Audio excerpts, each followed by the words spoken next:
Hello नमस्कार दोस्तों।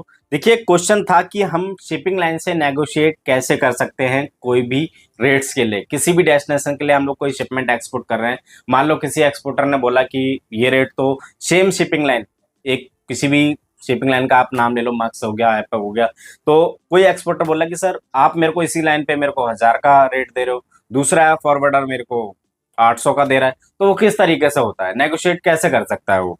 तो दो रीजन होते हैं।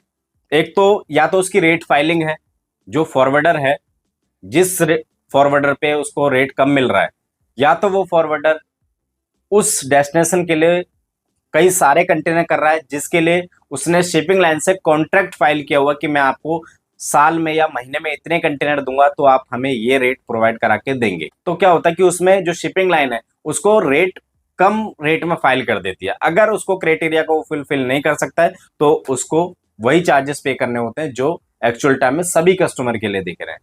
ठीक है, तो ऐसे नेगोशिएशन हो सकती है। और बाकी आप सेल्स टीम से बात करके भी अपने लिए फाइलिंग करवा सकते हैं, जो लोकल सेल्स है उससे बात करके। ठीक है, तो और कोई ज्यादा तरीका नहीं होता। अगर हाँ एनवीओसीसी है, आप एनवीओसीसी शिपिंग लाइन से आप negotiation by mail by phone आप कर सकते हैं, क्योंकि उनका ऑनलाइन तो रेट्स होता नहीं है। तो एनवीओसीसी शिपिंग लाइन से आप सेल्स से जो सेल्स पर्सन है उससे बात करके आप रेट्स फाइलिंग करा सकते हैं, कम में करवा सकते हैं, जिस तरीके से आप उसको कन्विंस कर सकें। ठीक है, आप उनको बता सकते हैं क्या रेगुलर कस्टमर है, तो जब इससे भी आप मतलब जैसे भी आप उनको कन्विंस कर पाए तो उस तरीके से आपको करना पड़ेगा। ठीक है, और इसके अलावा अगर आप और ज्यादा फ्रेट फॉरवर्डिंग आप सीखना चाह रहे हैं कि पूरा डॉक्यूमेंटेशन आप सीखना चाह रहे हैं, किस तरीके से हमें शिपिंग लाइन का प्रोसेस फॉलो करना पड़ता है, किस तरीके से हमें शिपिंग लाइन की वेबसाइट पे हमें डॉक्यूमेंटेशन सबमिट करना पड़ता है, किस तरीके से हमें पॉइंट टू पॉइंट चीजें मेंशन करनी पड़ती हैं ताकि कोई पेनल्टी ना लगे, किसी तरीके का हम पे जुर्माना ना लगे शिपिंग लाइन से, तो कई सारी चीजें ऐसी हैं तो हमें टाइम टू टाइम करनी पड़ सकती हैं।